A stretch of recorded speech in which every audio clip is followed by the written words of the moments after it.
Estamos celebrando en este día que Jesucristo vino como el Emanuel. ¿Recuerdan qué significa Emanuel? ¿Qué significa Emanuel? Dios con nosotros. Es el acercamiento más palpable, más práctico y más visible de Dios a la humanidad. Y por eso Jesucristo dijo: el reino de los cielos se ha acercado a vosotros.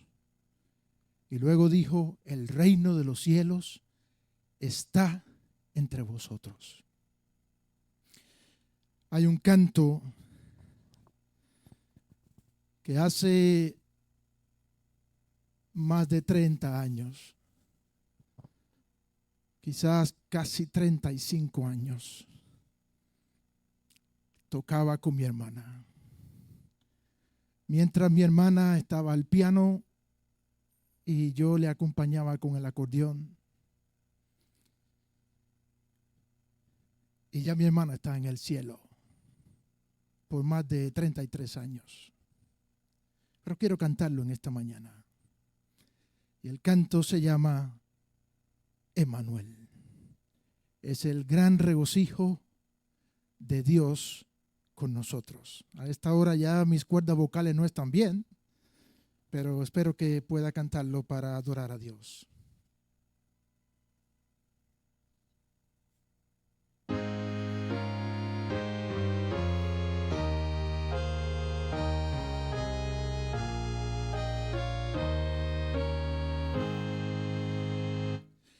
Pensando en la historia del hombre en el Edén, gozándose en su gloria, cual rey de todo bien, oí sus alabanzas de gratitud a Dios, y toda criatura reiteró la voz, y toda criatura reiteró la voz. Emanuel, Emanuel, Dios con nosotros es. Emanuel, oh Emanuel, para siempre tú serás.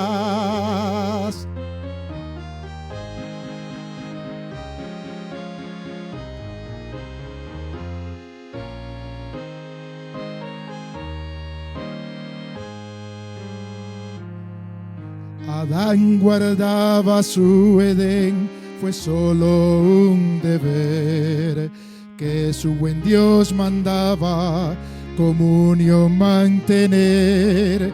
Al fin llegó el tentador sus dudas a sembrar en el corazón incrédulo, no se le dio lugar. En el corazón incrédulo, no se le dio lugar. Emanuel, Emanuel, Dios con nosotros es. Emanuel, oh Emanuel, para siempre tú serás.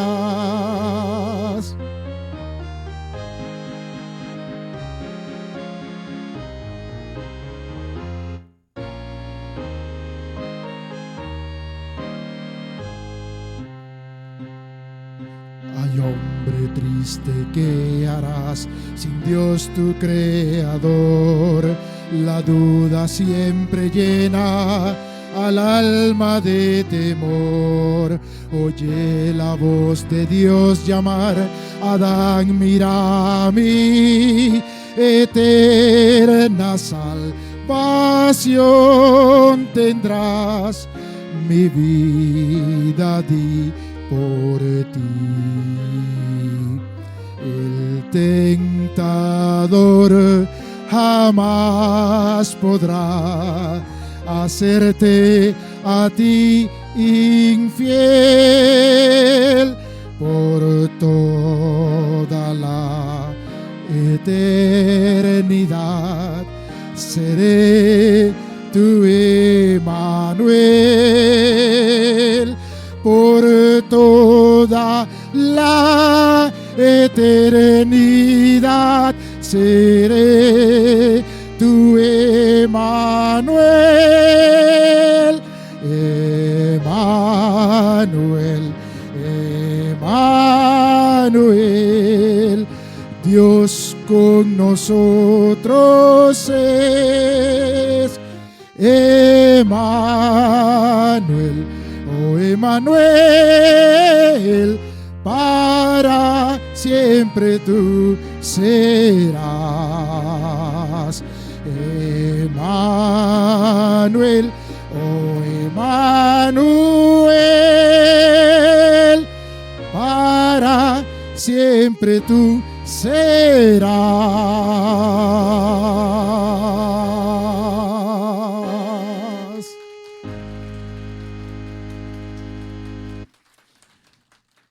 Gloria a Dios. Les invito a abrir sus Biblias en el libro de Deuteronomio capítulo 6 y vamos a leer los versículos 4 al 8.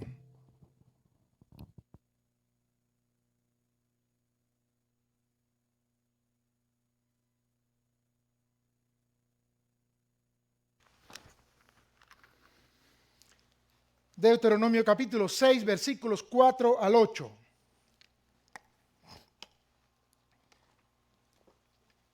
Oye Israel, Jehová nuestro Dios, Jehová uno es. Y amarás a Jehová tu Dios de todo tu corazón y de toda tu alma y con todas tus fuerzas. Y estas palabras que yo te mando hoy estarán sobre tu corazón y las repetirás a tus hijos y hablarás de ellas estando en tu casa y andando por el camino y al acostarte y cuando te levantes.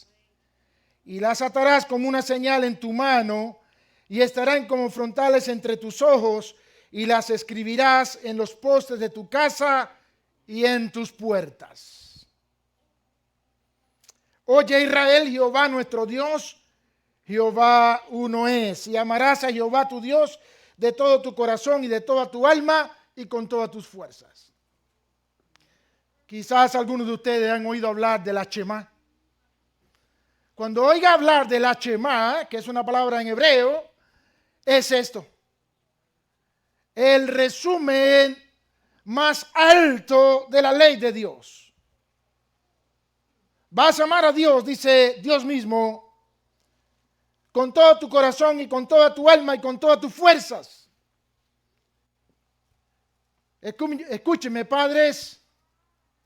Y esto lo vas a repetir a tus hijos cuando te levantes y cuando te acuestes y cuando andes de camino y en todas partes y en todo momento. Y lo vas a tener en tu mano y lo vas a tener como un frontal entre tus ojos. Y no tenemos tiempo para explicar toda la cultura hebrea cómo lo hacía. Pero añade más: y las escribirás en las puertas, en los postes de tu casa y en tus puertas. ¿Qué se escapa ahí? Si en todos los cuadros que hay en tu casa hay algo de amar a Dios con toda su fuerza, toda su mente y todo su corazón. Si los grafitis que se hacen en las paredes o en los postes están dedicados a hacer versículos de amar a Dios. Si lo que conversamos con nuestros hijos desde que se levantan hasta que se acuestan es de amar a Dios y honrarlo con toda nuestra alma, corazón, fuerza y mente.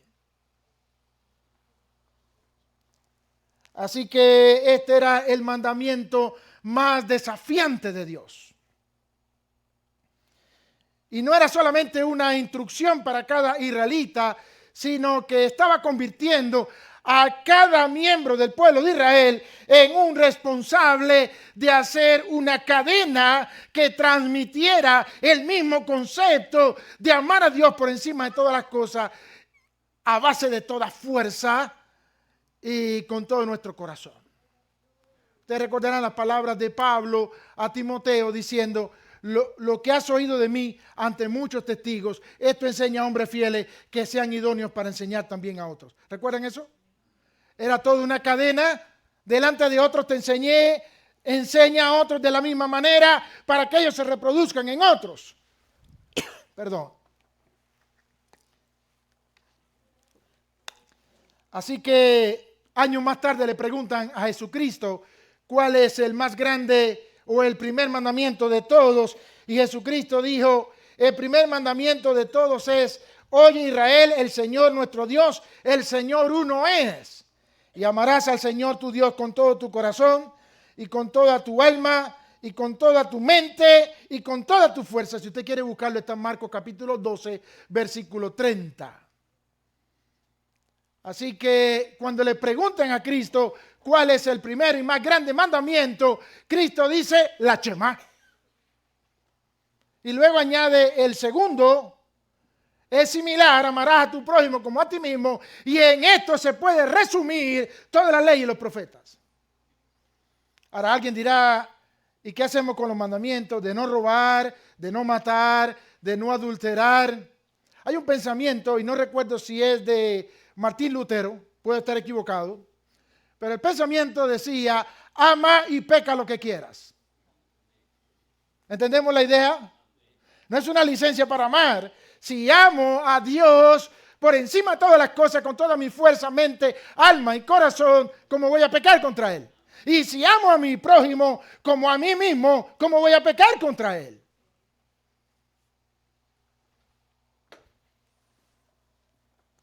Sin embargo, a pesar de todos los esfuerzos humanos, nadie, absolutamente nadie, ha logrado cumplir la Shema. Y esto nos lleva a reflexionar sobre nuestra condición debido a nuestro pecado y la necesidad que tenemos todos de una solución divina. Porque absolutamente nadie es capaz de amar a Dios con toda su mente, todo su corazón, toda su alma y todas sus fuerzas. Así que nos preguntamos una vez más: ¿por qué Cristo vino al pesebre y a la cruz? La respuesta está en la misma Biblia. Jesucristo vino como el Emmanuel, Dios con nosotros. Dado el hecho que nosotros no podíamos cumplir con el más alto precepto de Dios, Cristo vino para darnos la facultad que solamente Él puede dar de hacerlo. Vamos a orar. Padre del cielo, te hemos bendecido en este día. Y rogamos que al adentrarnos a tu palabra, tu Espíritu Santo nos ilumine y nos guíe a la verdad que tú quieres que recibamos. Nos acercamos reverentemente a tu trono de gracia y queremos, Señor, que tú nos hables para tu gloria. Por Cristo Jesús. Amén. Ese desafío de Dios para su pueblo, de amarlo con todo su ser, esto era el cáncer de la ley. ¿Me escuchó? Era el cáncer.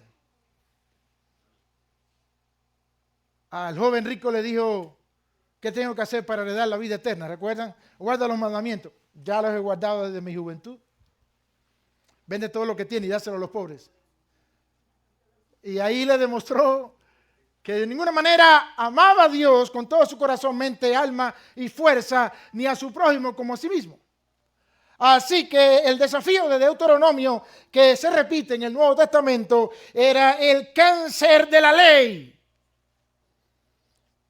El llamado de Dios a amarle con una entrega total que nosotros por nuestra pecaminosidad no podemos cumplir. Y esto no tiene que ver con la obediencia externa. Esto no tiene que ver con venir a los servicios. Es importante venir a los servicios, pero no tiene que ver con leer la Biblia. Es importante leer la Biblia. No tiene que ver con orar todo el tiempo. Es importante orar. Pero esto no se trata de la obediencia. Va más allá que esto. Esto se trata ahora de qué está pasando en nuestros corazones, qué está pasando con nuestras emociones y con nuestra voluntad para amar con el corazón, amar con el alma y amar con las fuerzas. Pregunto a los esposos. ¿Ama a su esposo, a su esposa con su corazón? Ándale, silencio total. Esto está preocupante. El problema es que si usted tiene a la esposa al lado, ella le hace así. Di la verdad. Voy con las esposas. ¿Ama a su esposo con su corazón? Voy a cambiar la pregunta ahora, ya que me respondieron. ¿Ama a su esposo con todo su corazón?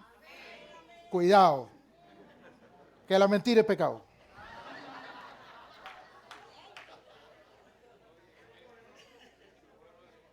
El gran problema nuestro es que no tenemos la capacidad de amar 100% con nuestro corazón, 100% con nuestra alma, 100% con nuestra mente y 100% con todas nuestras fuerzas. Y el que diga lo contrario es un mentiroso.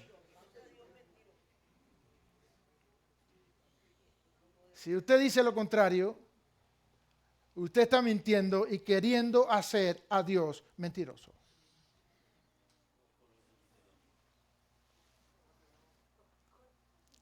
Cada israelita se esforzaba por cumplirlo y transmitirlo a las nuevas generaciones, pero era frustrante que no lo lograban. Por más sacrificio que hacían, por más perdón que pedían, por más viajes que hacían a Jerusalén, por más participación en las fiestas, no había manera de cumplir con una meta tan, pero tan alta. En la historia de la humanidad y en la historia de Israel, este llamado de Dios provocó más frustración que cumplimiento. Nadie logró amar a Dios con la perfección que Él demanda. Nadie. Y cuando digo nadie, es nadie. Ni las figuras más piadosas de la Biblia. Porque tendríamos que decir que entonces serían perfectos y no tendrían pecado. Y cuando Moisés, el hombre más manso sobre la tierra, hirió la peña por segunda vez, no amó a Dios con todas sus fuerzas. Y todavía le reclama a Dios, déjame entrar a la tierra prometida. Y el Dios que le hablaba cara a cara le dice, no me hables más de este asunto. No va a entrar.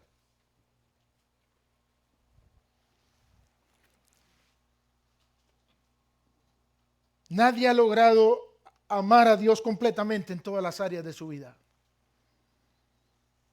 Y otra vez esta condición refleja nuestra pecaminosidad.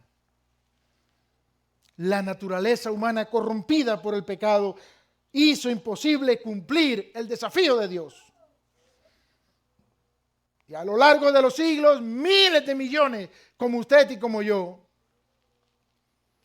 han intentado alcanzar este estándar divino, pero nadie ha podido lograrlo. Y escúcheme esto,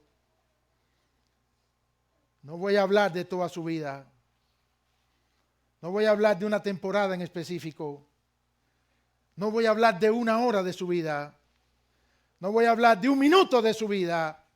Nadie ha podido lograrlo tan siquiera por un instante. Y ahora ustedes me están mirando serio, ¿verdad? ¿Usted creía que usted lo estaba logrando? Por lo menos cuando viene al culto. Pero tal vez está pensando, ¿y qué se cree el pastor? Ya no lo logró.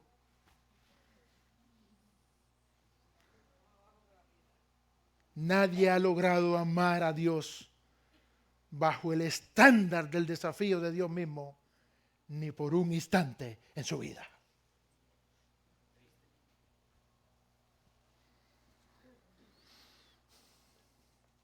El pecado contaminó cada área de nuestra vida.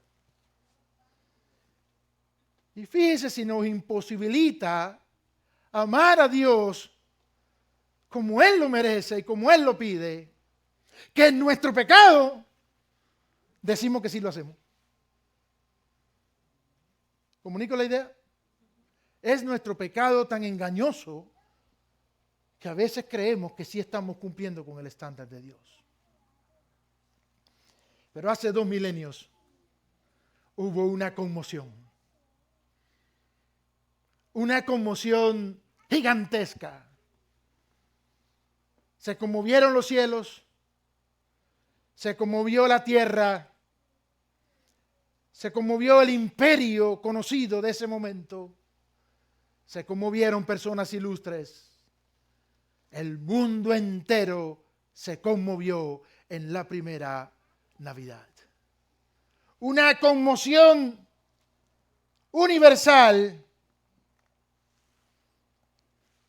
Y en Mateo capítulo 1, versículos 20 al 23, que no vamos a leer, había un hombre del cual hablamos en estos días que también se conmocionó. El mundo se le vino abajo cuando descubrió que su prometida estaba embarazada y no era de él. Así que el texto dice que estaba planeando escaparse y dejarla secretamente y por lo menos no tener que ver nada con el desenlace que podría ser muy fatal de aquella situación. Hasta que un ángel del Señor se le apareció en sueño y le dio el gran mensaje del que estamos hablando en el día de hoy. José, hijo de David, no temas recibir a María tu mujer, porque lo que en ella es engendrado, y esto ahora todo el mundo dice que es fácil. Cuéntame que no había ningún precedente de que el Espíritu Santo embarazara a una mujer. Y todavía algunos dicen eso no es posible. Imagínate que ya tenemos la historia de María por 2000 años. Y para José, que no sabía nada, no había un precedente.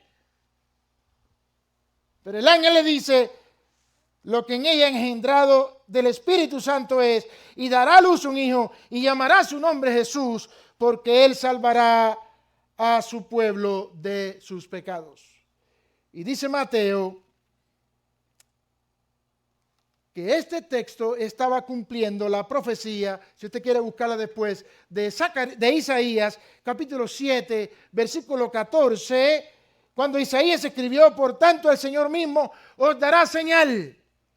He aquí la Virgen concebirá y dará a luz un hijo y llamará su nombre Emmanuel.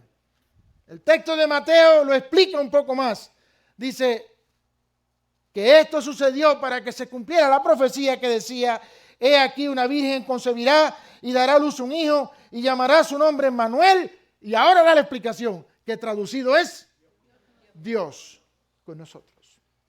Si usted mira todos los nombres en la Biblia, los nombres que terminan en él, Ezequiel, Daniel, Emmanuel, todos hablan Dios algo, Dios algo. Emmanuel, Dios con nosotros.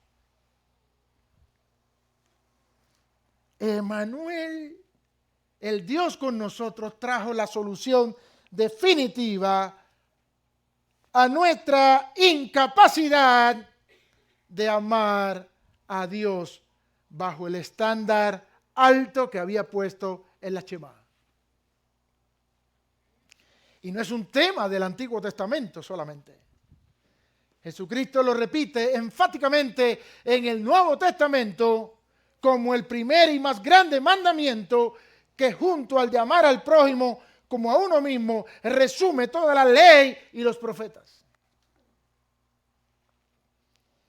Nadie en la historia había logrado amar a Dios de todo corazón, alma, mente y fuerza, ni siquiera por un instante. Pero Jesucristo, el Emmanuel, Dios con nosotros, logró lo que nadie había podido. Y no nos equivoquemos, no estamos hablando del Jesucristo Dios. El Jesucristo Dios, desde la eternidad y hasta la eternidad, obviamente tenía un amor perfecto. Y hemos hablado del amor perfecto entre el Padre, el Hijo y el Espíritu Santo, y que se dan gloria recíprocamente, y que no hay la más mínima discordancia. Pero estábamos hablando del Jesucristo Dios hombre. ¿Por qué tuvo Cristo que venir al pesebre? Porque quien había pecado contra Dios era un humano, o dos humanos, Adán y Eva. Y un humano tenía que pagar la consecuencia de esa ofensa. Nadie era encontrado capaz siquiera de pagar por su propia ofensa. ¿Sabía usted que ni aunque Dios nos enviara personalmente al infierno por toda la eternidad, podríamos pagar la ofensa contra Dios? Dicho en otras palabras, una eternidad de condenación en el infierno, suya o mía, no paga la ofensa contra Dios. Mucho menos podía pagar la de otro. Tenía que venir alguien que viviera perfecto, tentado en todo, dice la Biblia, pero sin pecado, y que demostrara que en su humanidad no había pecado. La gran pregunta que se torna polémica para algunos, pero que es clara a la luz de la Biblia: ¿podía Cristo pecar? Sí, absolutamente. Como humano, absolutamente. Ahí estaba el asunto. No venía en su condición de Dios que no peca. 33 años y medio tenía la posibilidad de pecar. El diablo no se atrevió a tentarlo en los cielos, pero el diablo le tentó en la tierra múltiples ocasiones porque sabía que en su humanidad podía pecar. Y la gran victoria es que en su humanidad vivió bajo toda tentación sin pecar. Gloria a Dios.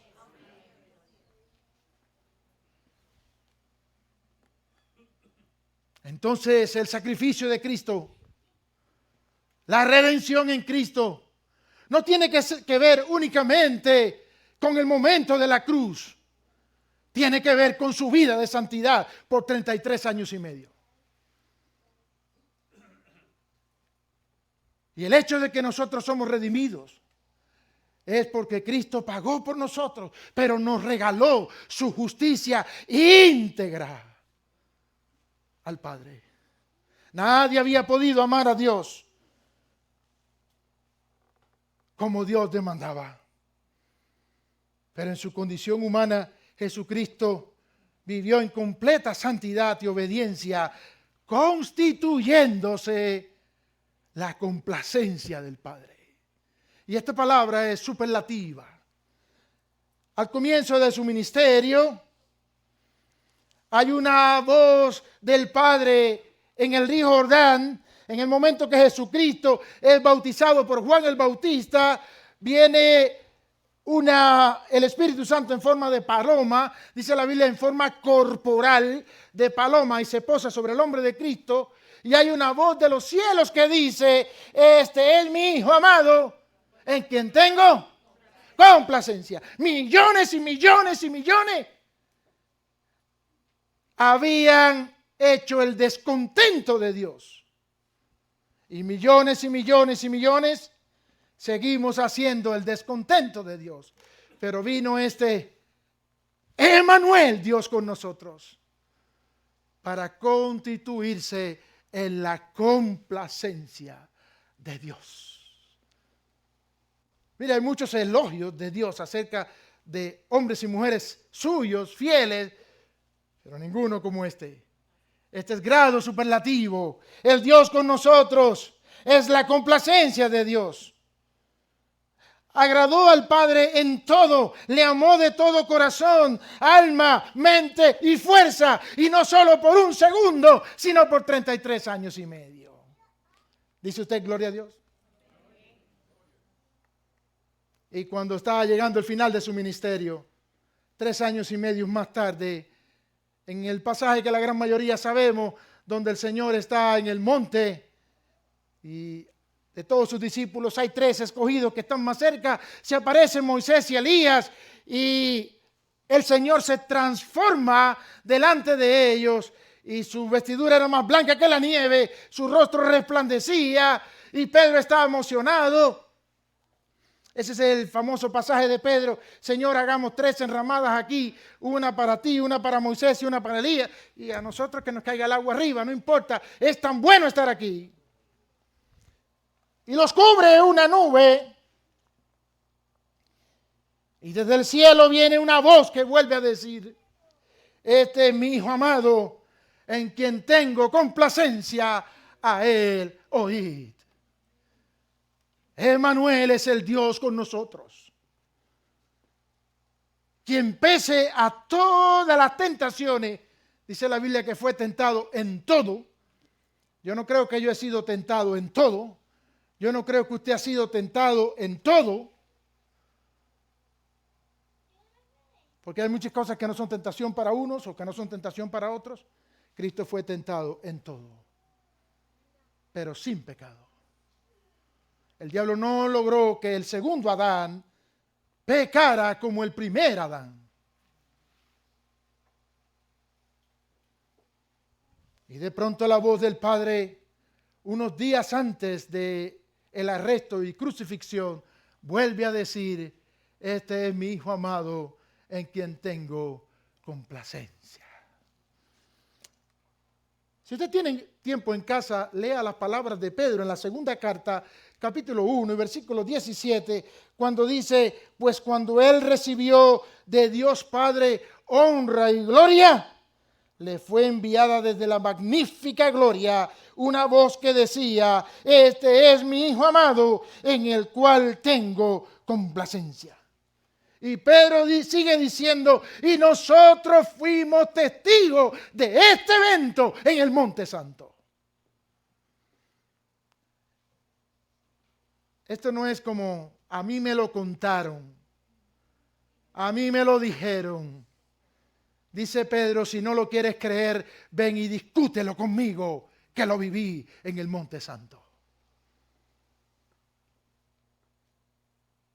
Y yo no sé cómo Pedro escuchó eso.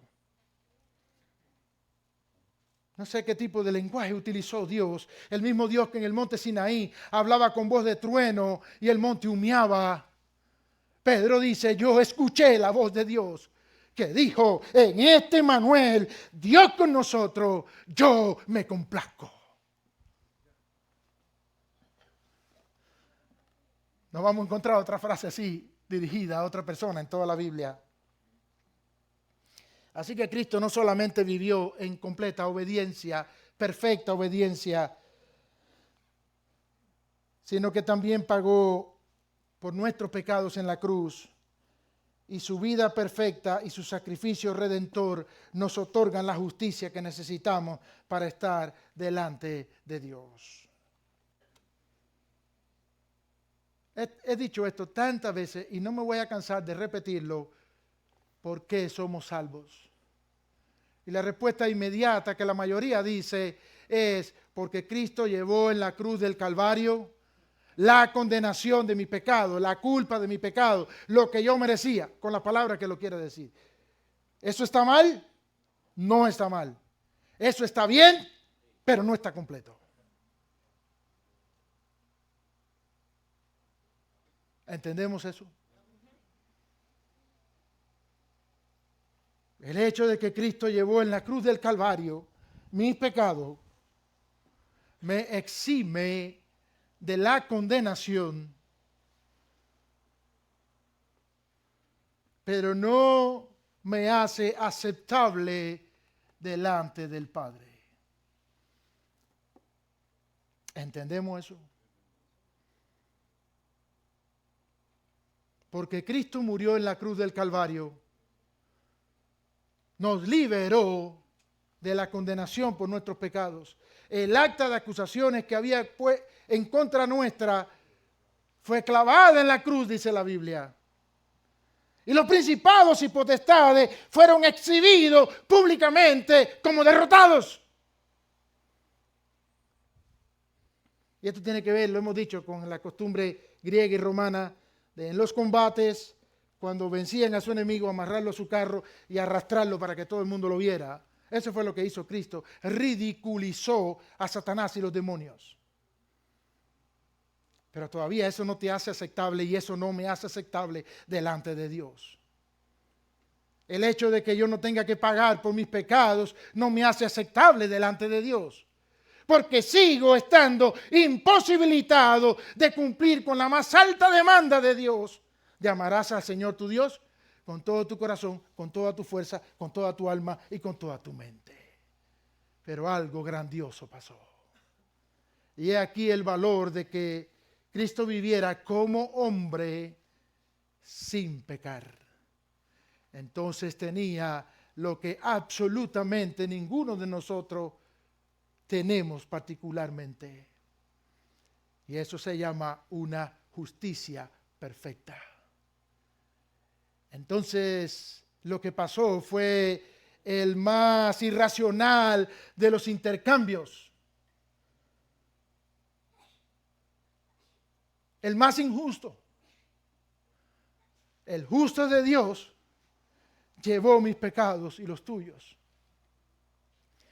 Y nosotros, viles y sinvergüenzas, recibimos sobre nosotros la justicia perfecta del Dios con nosotros. ¿Entendemos eso? ¿Podemos adorar a Dios por eso? Adore a Dios. Que el Emmanuel, Dios con nosotros, vino. No había otro chance. No había otra oportunidad. Nadie podía pagar por nuestros pecados. Y mucho menos nadie podía darnos una justicia perfecta. Así que Jesucristo se convirtió no solamente en nuestro Salvador, sino en nuestro mediador. Quien está entre Dios y nosotros. Entre el Padre y nosotros. Su vida de justicia perfecta puesta sobre nosotros. Y de la misma manera que Adán había sido tentado y había pecado, Cristo, a lo que el apóstol Pablo llama el postrer Adán o el segundo Adán, fue tentado, pero como que no pecó, Cristo restauró lo que Adán había perdido. Y en Adán lo habíamos perdido todos. Y entonces en el Emmanuel, Dios con nosotros, encontramos la solución a nuestra frustración. Frustrado porque no podíamos cumplir el mandato de Dios. Amarás al Señor tu Dios con todo tu corazón, con toda tu alma, con toda tu mente y con todas tus fuerzas. Entonces, vino Cristo para ayudarnos a que eso sea posible. No por nuestras fuerzas, sino por su obra en nosotros. La vida perfecta de Cristo, escúchenme, es acreditada a todos aquellos que por la fe creen en Él.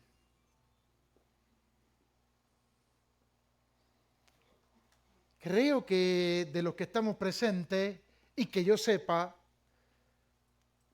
los últimos hermanos que creyeron por la fe en Jesucristo son Wilmer y Francis. ¿Cuánto le falta para que la justicia de Cristo se acredite sobre ellos? Ya pasó. En ese mismo instante. Y Wilmer y Francis van a decir, pero si nosotros tenemos tanto que caminar en la vida cristiana, bienvenidos también nosotros. Y ese es el regalo de la justicia de Cristo. Acreditado sobre nosotros que no lo merecemos.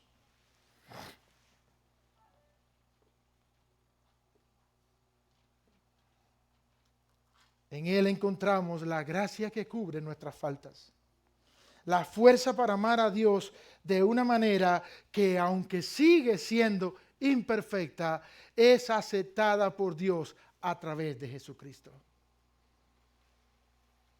¿Sabe lo que ve Dios cuando nos mira a nosotros?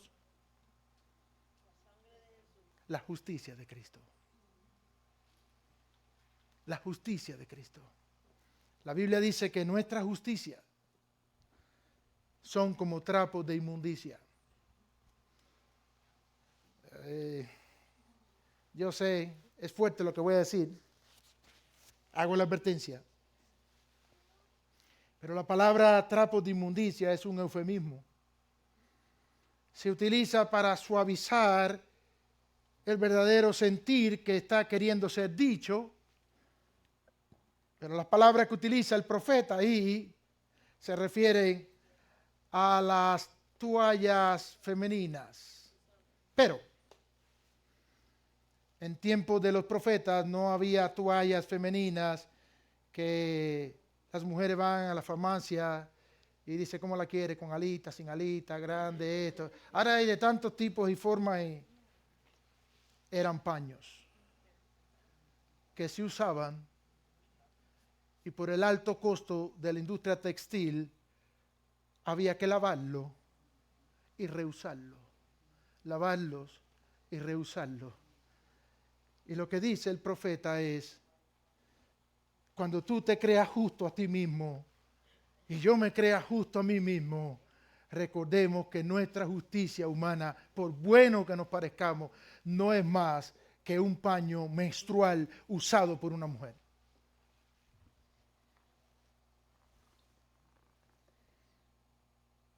Pero Dios, dice en otro texto el mismo profeta, nos cubrió con manto de justicia. Y esto me emociona cada vez que lo leo.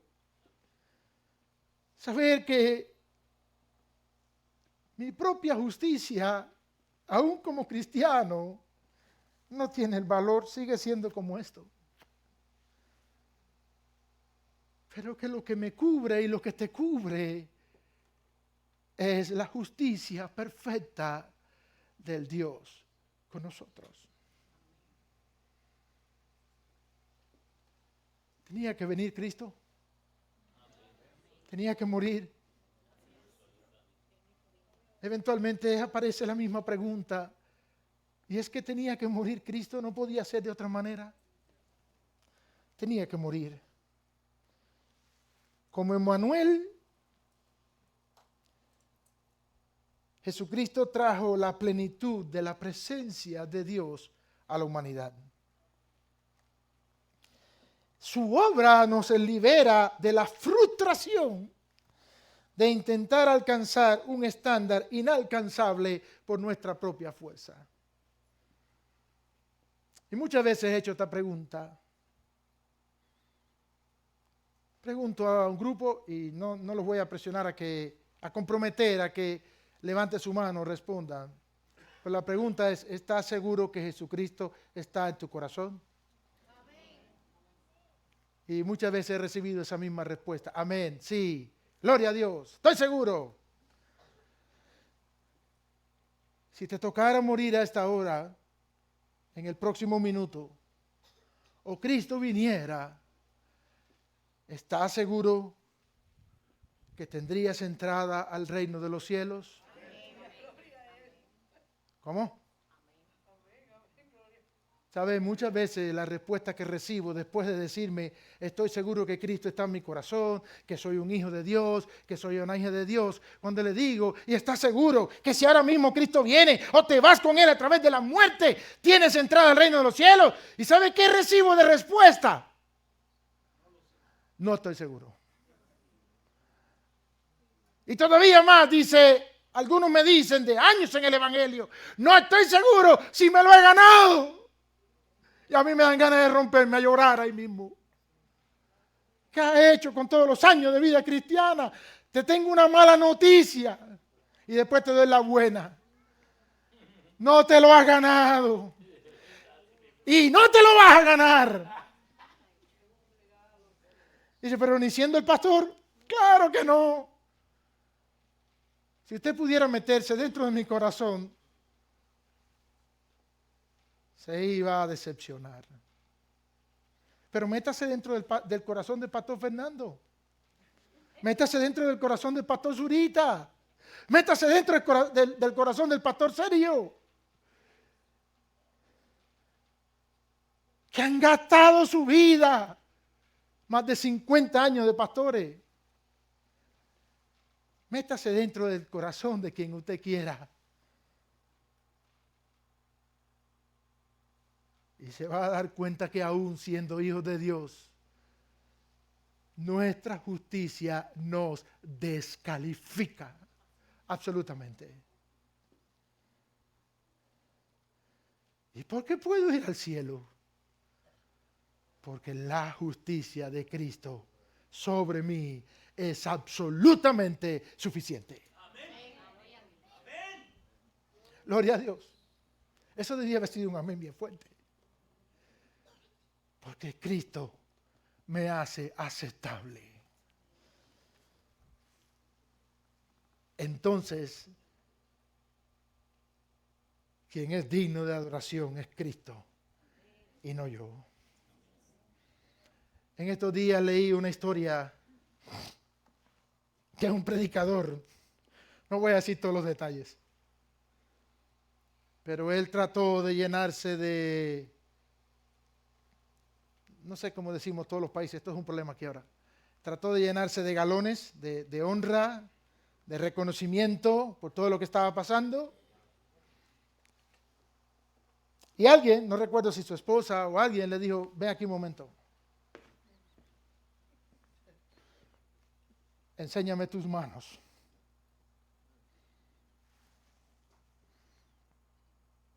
Dice, yo no veo huella de clavos en tus manos. Tú no moriste por esta congregación.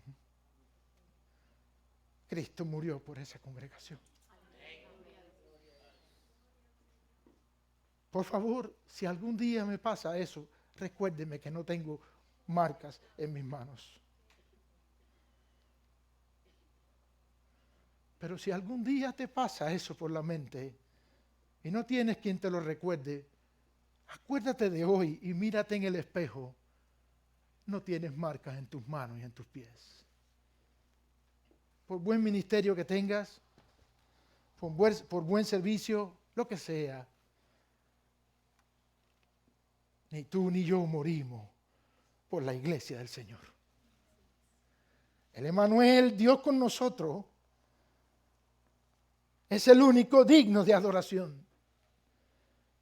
Y por eso me conmueve Apocalipsis 5.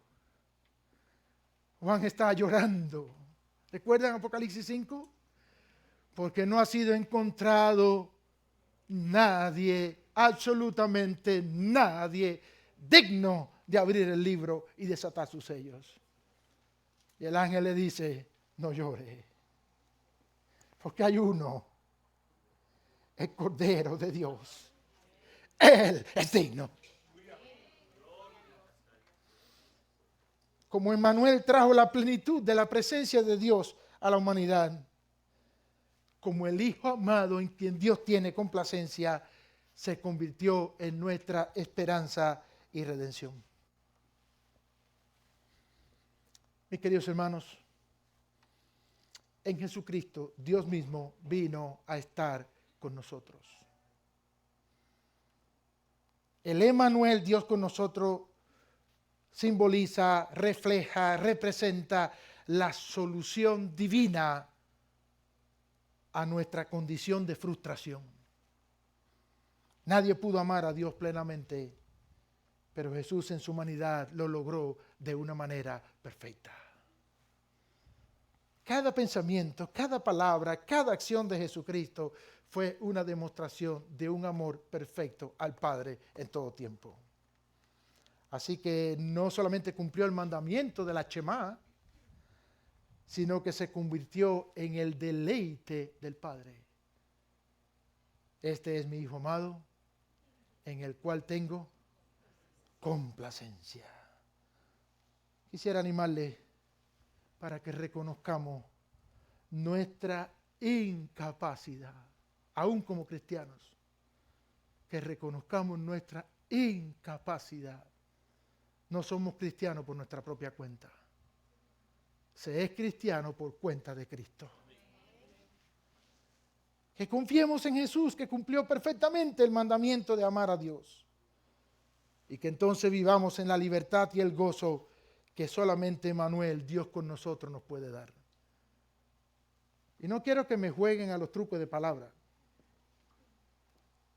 Pero sí me encantaría que de verdad, cuando la pregunta de alguien fuera, ¿estás seguro que Cristo está en tu corazón, que eres un hijo o una hija de Dios? Todos pudiéramos responder positivamente, estoy seguro o segura.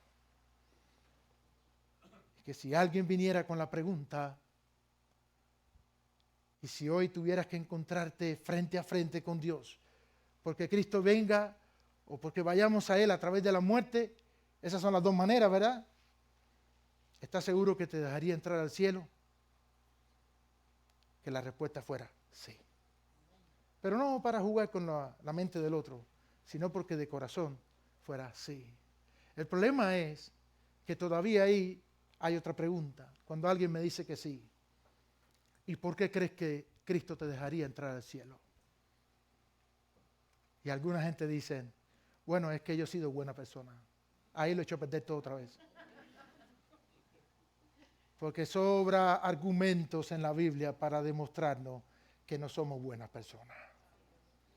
No, pero yo no he matado, no he robado. No importa, tienes una lista tan larga, te la puedo escribir ahora mismo si quieres. ¿Por qué podemos entrar al cielo?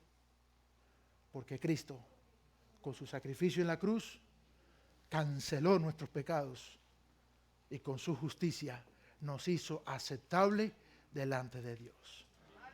Y quiero dejar una apuesta abierta. Si alguien aquí en esta hora no está seguro de las tres cosas, de que es un hijo o una hija de Dios, de que tiene acceso al reino de los cielos, no por sus méritos, sino porque Cristo pagó por usted, este es el día de rectificar eso. Este es el día de decir a Jesucristo, ven a mi corazón.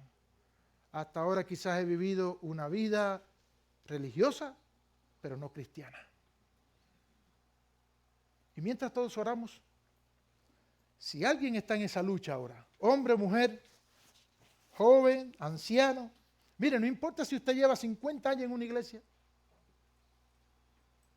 si Cristo no está en su corazón, la mala noticia es que en este momento usted no tiene entrada al cielo. La buena noticia es que si ahora mismo le dice a Cristo, ven a mi corazón, Cristo perdona tus pecados, salva tu alma y te cubre con su justicia para que Dios Padre te pueda ver como un santo o como una santa delante de Él. Y yo no quisiera que nadie de los aquí presentes perdiera la oportunidad de ir al cielo.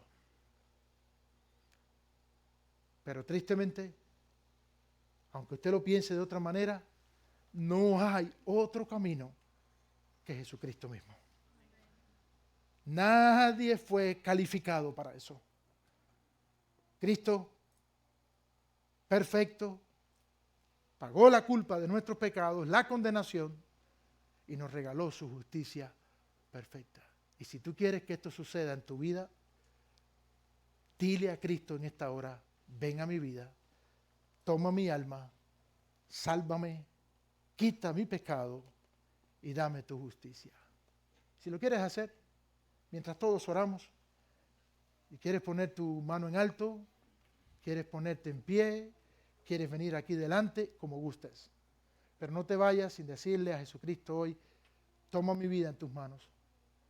Quiero tener la capacidad que viene de ti, la gracia que viene de ti, que me permite amar a Dios. Yo por mis fuerzas no puedo cumplir con ese mandamiento de amar a Dios con toda mi fuerza, con toda mi mente, con toda mi alma, con todo mi corazón. pero por tu gracia sí. ¿Alguien quiere tomar una decisión así? Decirle a Jesucristo, ven a mi vida, tómame en tus manos. Quiero sentirme de aquí en adelante como un hijo o una hija tuya. ¿Alguien? Si todavía tienes temor de ponerte en pie, no te vayas de aquí sin llamar a cualquiera de los hermanos. Hay 3 pastores más en la congregación. Y estoy dispuesto para atenderte también. Para que no te vayas de aquí sin que Cristo more por la fe en tu corazón. Vamos a orar. Padre nuestro que estás en los cielos, gracias te damos por Emmanuel, Dios con nosotros. El acercamiento más grande de tu presencia para nuestras vidas. Para resolver la frustración que todos y cada uno de nosotros afrontamos en cumplir el primer mandamiento, el más grande de todos, amarte con toda nuestra mente, nuestro corazón, nuestra fuerza y nuestra alma. Pero gracias porque Cristo hizo lo que nosotros no hemos podido hacer, ni podremos hacer jamás por nuestras fuerzas. Él vivió 33 años y medio en justicia perfecta delante de ti. Y no solamente te obedeció, sino te amó en cada instante de su vida de manera tan profunda y genuina que se convirtió en la complacencia tuya. No hay algo así para nadie más en la Biblia. Gracias, Dios. Gracias porque Cristo en la cruz nos libró de la condenación de nuestro pecado. Y la gran mayoría de nosotros hemos experimentado en más tiempo o en menos tiempo lo que significa estar seguro que Cristo vive por la fe en nuestros corazones, que las culpas de nuestros pecados se fueron y que la justicia de Cristo está sobre nosotros para tener acceso a tu trono de gracia 24/7. La gran mayoría estamos seguros de lo que significa la seguridad de un lugar en los cielos para nosotros por toda la eternidad. Pero te pido, Señor, que si alguna vida aquí en esta hora está caminando sin esa seguridad, le inquietes de tal manera que no permitas que salga de este lugar sin llamar a cualquiera de nosotros, de tus hijos, y pedirle, guíame a los pies de Cristo. Padre, tenemos un desafío. El desafío es que la verdad que hemos recibido de ti la transmitamos a nuestros hijos, a la próxima generación. La repitamos incansablemente desde que nos levantamos hasta que nos acostamos, al andar de camino. Ponerla escrita como graffiti en todas partes. El primer y grande mandamiento, amarte a ti con todo nuestro corazón, alma, mente y fuerza. Imposible para nosotros, pero posible en Cristo. A ti nos encomendamos, Dios, por Cristo Jesús. Amén y amén. Esperamos un instante en lo que cierran las transmisiones.